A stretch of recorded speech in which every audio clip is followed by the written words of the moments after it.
अस्सलाम वालेकुम। हक़ मौजूद मां आहियां वाजो ख़ादिम इमरान सरकी। गुज़िरियल राति जेको वाक़ियो पेश आयो आहे, सुंदराणी बिरादरी जे ॿिनि नौजवाननि खे फुर जे वारदात दौरान मज़ामत करण ते क़तल कयो वियो। असांजे इलाइक़नि में गुज़िरियल कुझु ॾींहंनि खां नोगो एरिया बणिजी चुको आहे ऐं फ़लस्तीन जा ॾेख ॾियणु लॻो आहे।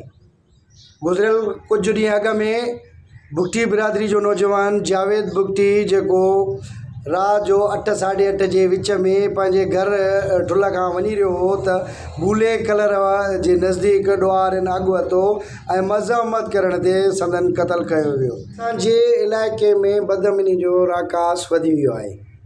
आए ॾींहं फुर जो वारदातूं, घरनि में ॾुआरी काए पवनि पिया, रस्ते वेंदे क़तल कयो वञे पियो। आख़िर हुकूमती ख़ामोशी सम्झ खां ॿाहिरि चढ़ियल आहे।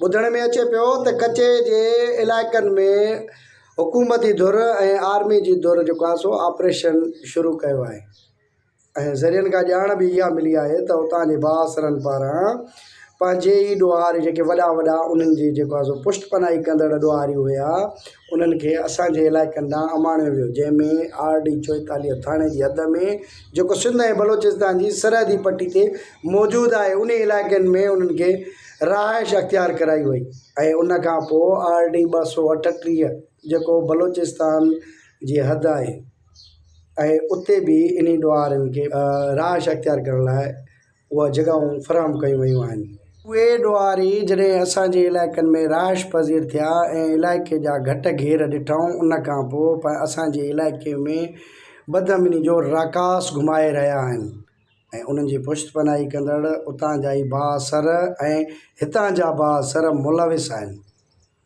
इन्हनि में हथु विझे केरु, थी सघे थो उहो हुकूमती धुर हुजनि, थी सघे थो उहो अपोज़िशन लीडर हुजनि, उहे बासर आहिनि, चाहे हुकूमती धुर हुजे चाहे अपोज़िशन हुजे, उहे बासर ऐं भोतार ऐं वॾेरा आहिनि ऐं काथे न काथे ॾुआरनि सां इन्हनि जी गठजोड़ हलंदड़ आहे। हिते माउरनि जूं झोलियूं ख़ाली कयूं वञनि पियूं, कमाईंदड़ मज़दूरी कंदड़ जो हक़ु खसियो वञे पियो, कोई पुछण वारो न आहे। अगरि जे थाणनि जो रुख़ कयूं था, थाणनि जी पोज़ीशन ॾिसूं था त उते 2 खां 3 खां 4 अहलकार हिकु वॾे पैमाने जे थाणे ते जेको आहे सो मौजूदु आहिनि। बाक़ी के वीज़ा ते वियल आहिनि त कंहिंखे बासरनि जा बॉडीगार्ड ऐं गनमैन बणियल आहिनि। कोई पुछण वारो न आहे, कानून जो नाओ निशान कोन्हे, हर चारों तरफ़ ख़ौफ़ ऐं हिरास आम माण्हू में छायल आहे।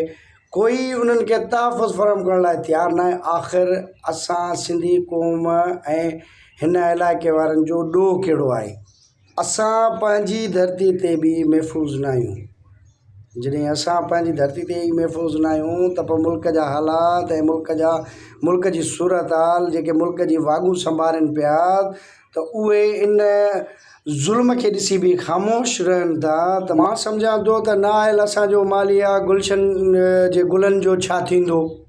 हालात पेचीदा आहिनि, तमामु इंतिहाई ख़ौफ़ज़दा आहियूं ऐं इलाइक़े में बदअमनी जो राकास घुमियल आहे। फ़लस्तीन जे अंदरि मालूम त आहे त उहे इसराइली जेके यहूदी आहिनि उहे क़तल करनि पिया, पर हिते सिंध जे अंदरि जेको फ़लस्तीन बणायो वियो आहे, कश्मीर बणायो वियो आहे, त इन जो कारण छा आहे? कहिड़ो ॾोह आहे असांजो? इहे ॿई धुरियूं जेके बासर आहिनि, हिकु त गवर्नमेंट धुर, ॿी अपोज़िशन धुर, ऐं इहे चाहिनि त हिकु ॾींहं जे अंदरि अमन अमान थी सघे थो।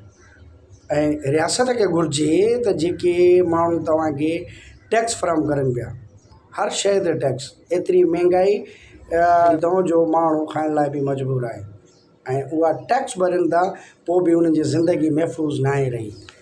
आए ॾींहं फुर चोरी जी वारदातूं त आमूं, हाणे त लाशनि मथां लाश मिलनि था। बहरहाल सुंदराणी बिरादरी जे नौजवाननि जंहिंखे क़तल कयो वियो, जंहिंमें हिकु पुलिस एहलकार बि आहे, ख़ुदा मतिलबु गवर्नमेंट धुर जॾहिं अवां जा माण्हू बि महफ़ूज़ नथा रहनि त कम से कम उन ॾुआरनि मथां तव्हां स्ट्रिंग ऑपरेशन कयो छो न पिया? जॾहिं त वाज़े तौर ते इल्मु बि आहे त फ़लाणे हंधि फ़लाणो ॾुआरी मौजूदु आहे, पोइ उन ॾुआरी खे गिरफ़्तार करण बजाए उन ते कख छो रखो पिया? SSP जैकबाबाद ऐं DIG लाड़काणो IG सिंध वज़ीर आला सिंध खे अपील थो कयां त संदन असांजी ज़िंदगियुनि खे बचायो वञे ऐं अमन अमान करायो वञे ऐं जेके क़तल थी विया आहिनि उन्हनि जे वारसनि सां इंसाफ़ कयो वञे। हाणे ॾींदा पंहिंजे मेज़बान इमरान सरकी खे इजाज़त। अल्लाह निगहबान। सिंध सलामत। साथ सलाम।